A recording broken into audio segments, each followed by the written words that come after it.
Mari kita berdoa. Kami mengucap syukur Tuhan Yesus, pada sore malam hari ini kami semua boleh berkumpul di rumah Ibu Juliana. Kami mau beribadah mengucap syukur karena kami percaya Tuhan Yesus, Engkau sungguh baik, Engkau sungguh memberkati keluarga ini, anak-anaknya, suaminya. Tuhan memberkati, Tuhan memberikan kesehatan, kesembuhan. Dan kami juga mengucap syukur, kami semua yang hadir di sini, kami boleh tiba di rumah ini, kami sehat, itu semua karena keselamatan yang daripadamu, karena perlindunganmu. Terima kasih Bapa.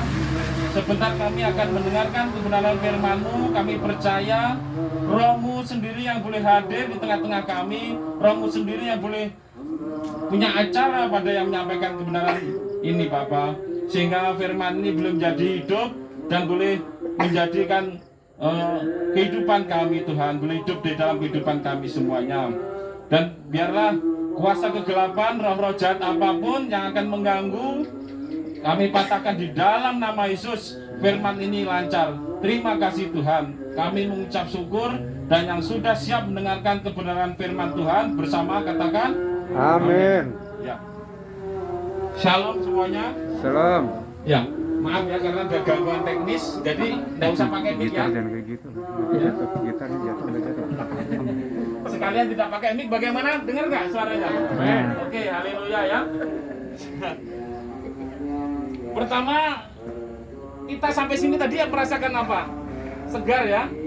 Udara yang begitu nikmat, kita mengucap syukur bahwa berarti kita itu sehat. Kalau kita nggak sehat, pasti kita tidak bisa merasakan udara yang begitu segar saat ini. Dan ucap syukur juga untuk keluarga Bu Juliana yang bisa menerima kami Bu ya. Ibu juga sudah membuka pintu untuk mengadakan ibadah syukur. Kami percaya bahwa ini semua rencana Tuhan Bu ya. Tuhan telah memberkati keluarga Ibu. Dan pertama yang kita ingat yaitu di Amsal 10 ayat 22, hanya berkat Tuhanlah, berkat Yahweh lah, berkat Tuhan Yesus lah yang menjadikan keluarga ini bisa menikmati hadirat Tuhan ya. Kesehatan bapaknya sudah disembuhkan tadi ya, begitu kritis. Juga yang kecelakaan tadi ya. Masih Tuhan bela ya, jadi masih mengucap syukur meskipun kecelakaan tapi masih bisa merasakan kesehatan juga ya. Juga Mas apa tadi? Mas Indra ya. Ya, aku juga kebetulan kemarin saya juga menghadiri pernikahannya, mengucap syukur Mas.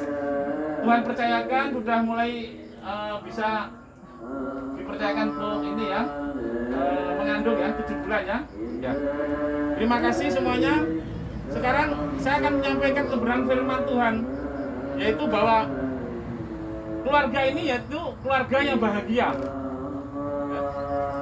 Bahagia itu sebetulnya sederhana ya. Apa sih itu bahagia itu? Yaitu suatu kebersamaan. Di dalam senang pun masih bersama, juga di dalam susah pun masih bersama. Yang pasti definisi kebahagiaan itu simpel ya, kebersamaan di suka dan duka. Dan kalau kita ketahui keluarga bahagia itu yang bagaimana gitu. Yang pertama, kalau kita ingat keluarga yang bahagia, yaitu pertama ciri keluarga bahagia ya, ataupun tanda-tanda keluarga bahagia. Yang pertama yaitu keluarga bahagia bukanlah keluarga yang tidak pernah ada masalah. Ya. Jangan dibilang keluarga bahagia itu, oh aku tidak pernah ada masalah, tidak pernah ada cekcok, itu keluarga bahagia. Itu salah, karena kita ini masih hidup di dalam tubuh. Tubuh kita itu ya, roh memang penurut, tapi daging itu lemah. Jadi tubuh kita itu masih berupa daging. Jadi kita masih ada bisa berupa bentrok, perselisihan antara suami istri, mungkin ibu dengan anak atau anak dengan anak. Pasti semua pernah ya merasakan ya. Itulah bahwa suatu kebahagiaan bukanlah keluarga yang tidak pernah ada masalah.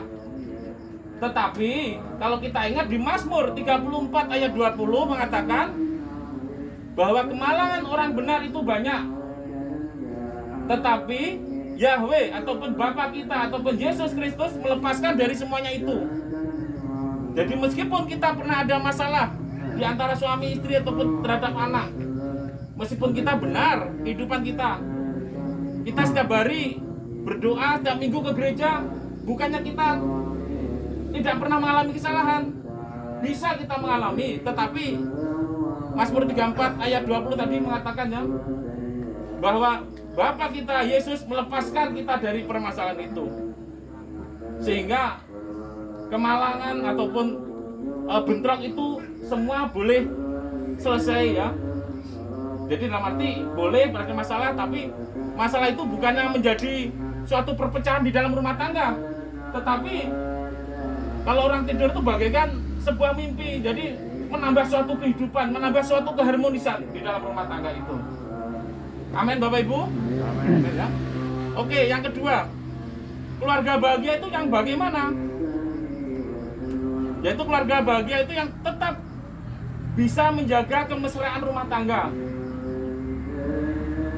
Kalau kita ingat waktu pemberkatan nikah, ya, semua pasti ingat ya.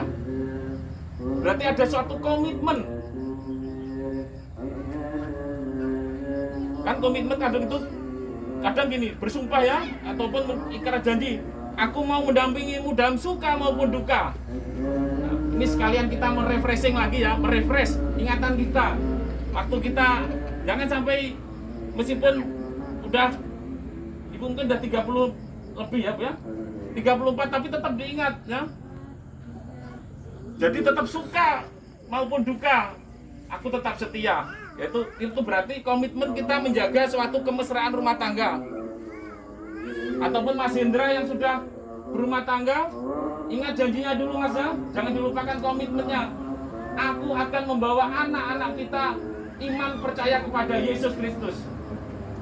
Jadi jangan cuma dibacakan waktu itu aja ya, tapi dipraktekkan, selalu diingat-ingat terus ya. Nah itulah berarti menjaga suatu kemesraan rumah tangga. Tanda-tanda keluarga bahagia. Yang ketiga,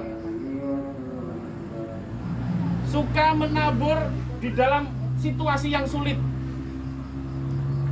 Nah, ini seperti Ibu Juliana, saya paham benar.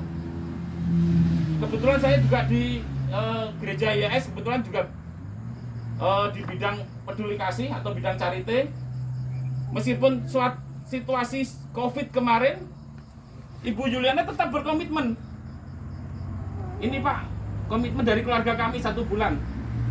Saya tidak menyebutkan jumlahnya, karena kenapa? Komitmen di charity itu kita tidak memandang berapa sih besar jumlahnya, tidak.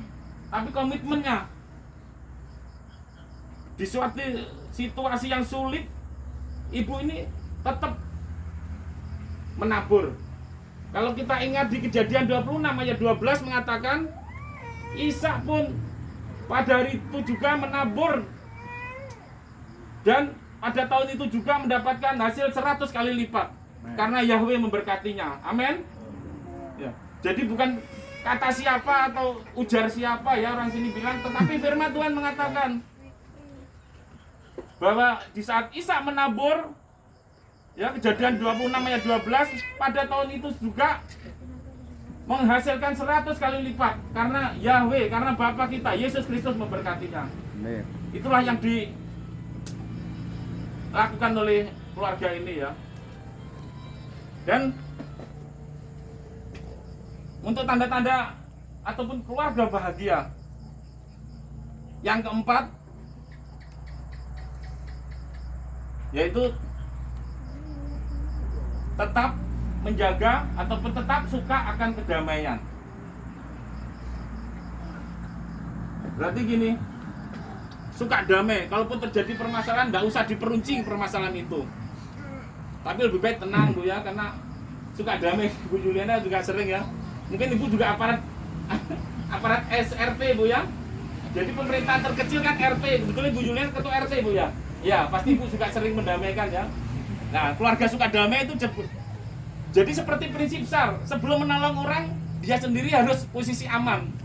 ibu ini sebelum menolong rakyatnya, mendamaikan rakyatnya, ibu sendiri damai dulu, Bu ya. Amin ya, damai dulu ya.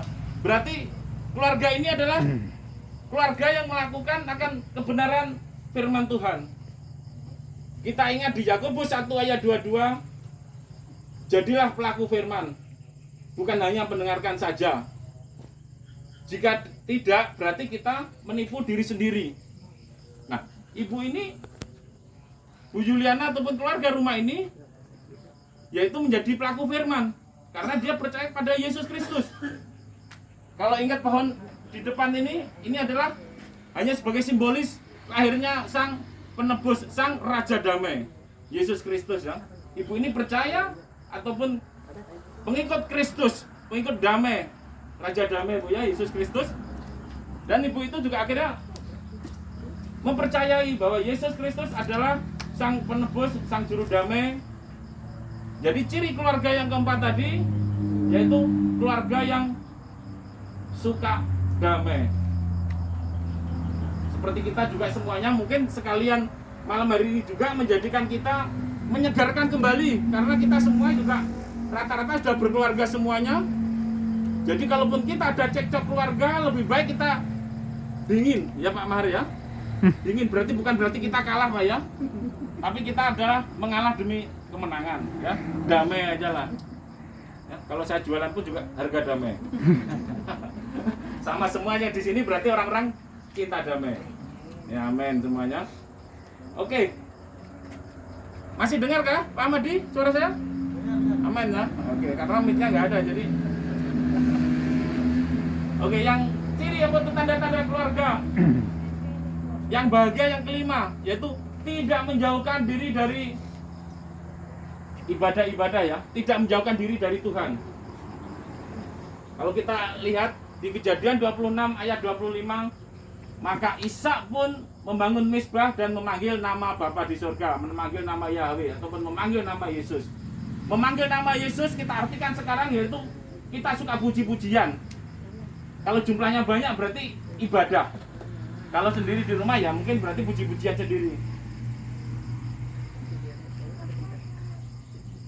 Itulah kebenaran firman Tuhan bahwa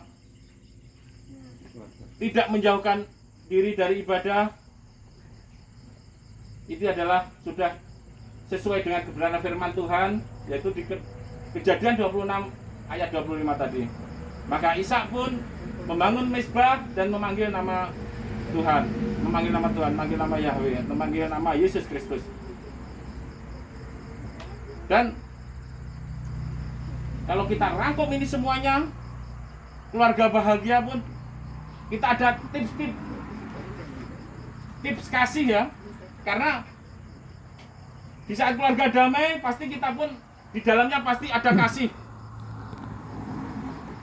Kesimpulannya tips kasih yang semacam apa yang ada di keluarga itu. Jadi yang pertama, hendaknya kita selalu mengucapkan yang terbaik untuk mendukung keluarganya. Jadi kalau setiap hari-hari tolong jangan sampai ada lagi ya kata-kata yang mematahkan ataupun kata-kata yang menyumpahi yang tidak baik ya. Woi, nama-nama binatang keluar. Nah itu jangan sampai lagi ya. Karena bicara kasih di dalam keluarga yaitu harus ada kata-kata yang baik untuk mendukung keluarga. Yang kedua, untuk tips kasih di dalam keluarga yang bahagia, milikilah waktu yang terbaik. Kalau kita ingat bahasa Inggrisnya quality time. Wah, ini sedikit-sedikit ya, Anda ada menjadi guru yang benar-benar nggak kuat. Cuma tahunya quality time gitu ya. Ya, disitulah kita harus untuk menjaga kekompakan kita semuanya, ada waktu yang terbaik untuk keluarga kita. Memang kadang itu tidak usah terlalu harus mahal mempunyai waktu terbaik. Seperti mancing sama-sama boleh waktu terbaik. Jadi intinya waktu terbaik itu suatu komunikasi di antara keluarga itu sendiri. Bapak, anak, ibu, Nah, itu jadi kita refresh semuanya, kita bersunda gurau, kita makan, ya nggak harus di kafe lah. Bukan berarti kita menyampaikan tidak boleh ke kafe, tapi waktu terbaik itu dalam arti tidak harus mahal untuk keluarga. Dan tips yang ketiga yaitu hendaklah kita memberi yang terbaik untuk keluarganya. Kalaupun bepergian ke Gunung Mas atau kemana seandainya pulang, ya bawalah oleh-oleh yang terbaik untuk ibunya. Tidak harus mahal, ya, belikan martabak atau apa. Nah, berarti kan itulah bukti sayang terhadap orang tua Mas ya. Kalau pulang dari Gunung Mas di Sepang ya masih ya, ya itulah memberikan waktu terbaik untuk keluarganya, untuk orang tuanya. Untuk tips yang ketiga yaitu supaya lebih akrab lagi di dalam kebahagiaan rumah tangga, yaitu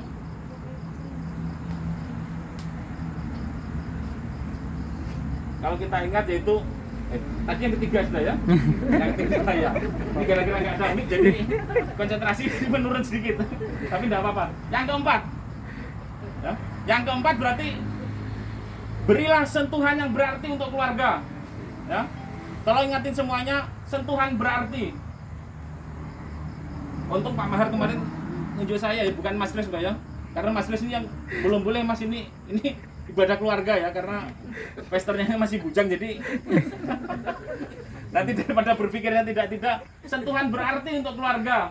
Maksudnya gini, kita keluarga seandainya suami istri, sekali-sekali kita harus bersentuhan terhadap anak, terhadap istri, anak itu ya. Itulah sentuhan berarti. Bukan berarti kita pamer di depan umum wah ini, tapi tidak, sesekali kita harus pasti namanya sentuhan berarti, yaitu itu berarti sentuhan kasih sayang. Itu tips yang keempat ya. Yang kelima, di dalam keluarga bahagia selalu melayani keluarga kita yaitu dengan penuh kasih. Ya, itu kesimpulannya itu dengan penuh kasih, yang kelima ya poinnya. Jadi memang kadang kita pasti semua mengalami ya. Kalau sudah bapak ibu kalau sudah capek atau bagaimana, seandainya istrinya minta tolong, waduh kadang ngomel-ngomel kita kalau sudah kecapean. Itu ego secara manusia. Tapi mulai malam hari ini juga kita semua ingat kembali bahwa kita harus melayani keluarga kita masing-masing dengan penuh kasih. Amin bapak ibu semuanya. Amin. Ya. Jadi saya rasa sudah jelas bahwa inilah keluarga yang bahagia. Kalau kita ingat kembali, kita simpulkan dari pertama tadi, ciri keluarga bahagia. Pokoknya 3 itu. Sudah ingat Pak ya, ciri-ciri keluarga bahagia tadi ya. Iya.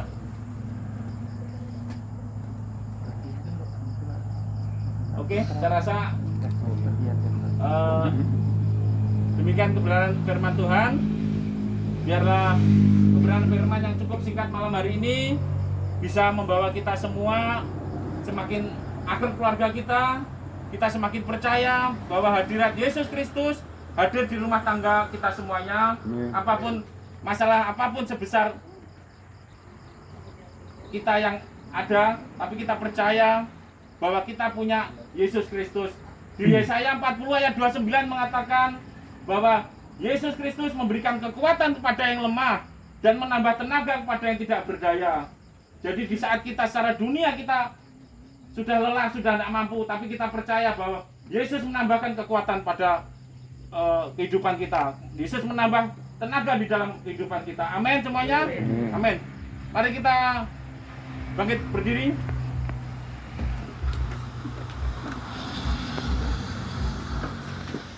Haleluya. Terima kasih Tuhan, kami percaya kebenaran firman-Mu malam hari ini mengingatkan kami semuanya bahwa kami adalah keluarga yang bahagia. Juga rumah ini diberkati Tuhan, semua jemaat yang hadir pun diberkati oleh karena kasih-Mu. Kami percaya Tuhan Yesus sungguh baik, Engkau sungguh luar biasa. Amin. Terima kasih Tuhan, terima kasih. Demikian kebenaran firman-Mu, dan yang sudah percaya akan firman Tuhan bersama katakan Amin. amin. Silakan duduk kembali.